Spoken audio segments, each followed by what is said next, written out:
Adding a great sounding set of desktop speakers to your work from home setup or your gaming battle station can be a great way to pump more enjoyment out of your favorite playlists and the latest AAA titles. For me personally, music is a great productivity booster when I am writing. So combining the tried and true 2.1 speaker system with a wireless control dial and multiple ways of connecting, the Logitech Z407 takes desktop audio to the next level. So let's check it out. Thanks for watching 9 to 5 Toys. Be sure to like, subscribe, and enable notifications with the bell icon so you don't miss any upcoming videos.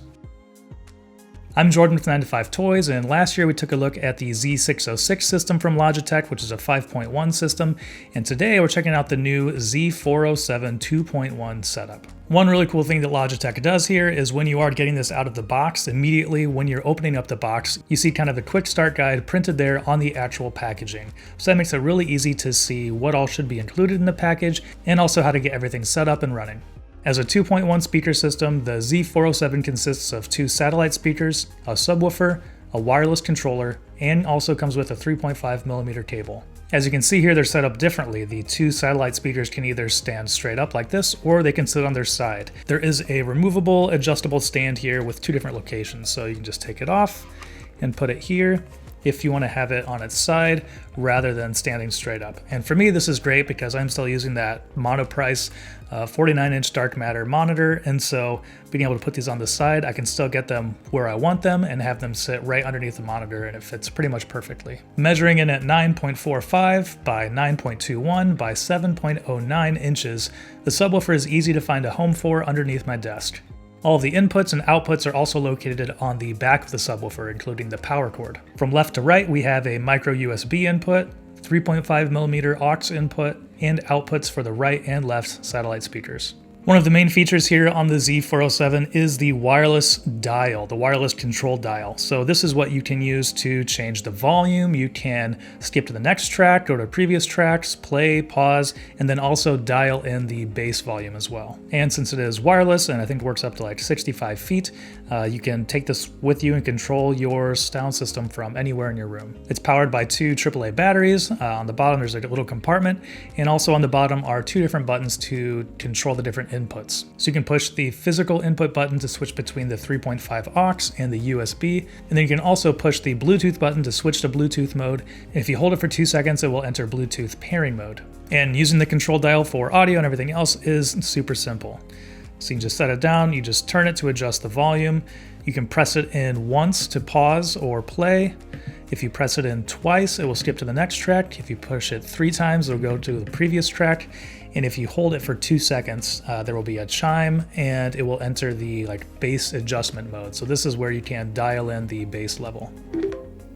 And while there aren't any visual identifiers for that bass volume, you will have to just kind of dial it in by ear and get it to the level that you like the best. It does kind of seem like 2 full rotations will take it from all the way down to all the way up, though I'm not totally sure if that's 100% accurate, but you'll just have to kind of use your ear and dial in the bass. And while it doesn't come with a micro USB cable, which is kind of interesting, I did most of my listening with the USB connection connected to my computer. My computer quickly found it, and it was one of the choices for audio out, and getting that set up on my computer was extremely easy. And when it is connected to a computer, using the control dial will actually change the volume of your PC's system volume. So it's not separate from the computer, it is actually controlling that system volume, which I think is nice because then you have a numerical representation of what the audio level is, and so I kind of know where I want to set it for different listening situations. So with everything set up, how does it sound? I was immediately impressed with the sound coming out of the Z407. The satellites provide brilliant and clear highs and mids, while the downward firing ported 20-watt subwoofer fills the low end for a great full sound thanks to the work of Logitech's digital signal processor.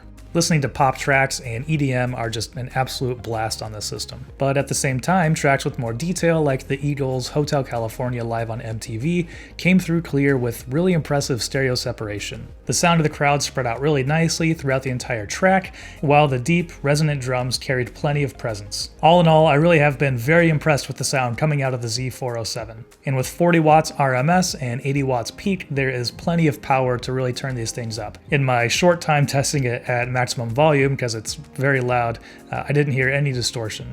Really, the only thing I've found that I don't like about the Z407 are the little audible chimes that turn on when you enter the bass adjustment mode or the Bluetooth pairing mode. They play through the speakers and they're just kind of jarringly loud. I wish there's some way that those could be toned down, or even if they just totally removed those and just had the little light indicator from the control dial that represented those different modes. Yeah, just the audible cue that plays when you enter those different modes is pretty jarring. But overall, wrapping up here, Logitech has delivered another great sounding set of speakers with the Z407. Setup is a breeze. I love that it has a micro USB input, and the wireless dial is really effortless to use. The speakers sound full while still producing plenty of clarity at this price point. At $80 for a 2.1 desktop speaker setup, I was a bit skeptical, but all of my doubts were quickly cast aside once I started listening to music through the Logitech Z407. And that'll do it for our review of the Logitech Z407. Let us know what you think about it down in the comments below. Thanks for watching. If you enjoyed this video, please give it a thumbs up and consider subscribing. This is Jordan with 9to5 Toys.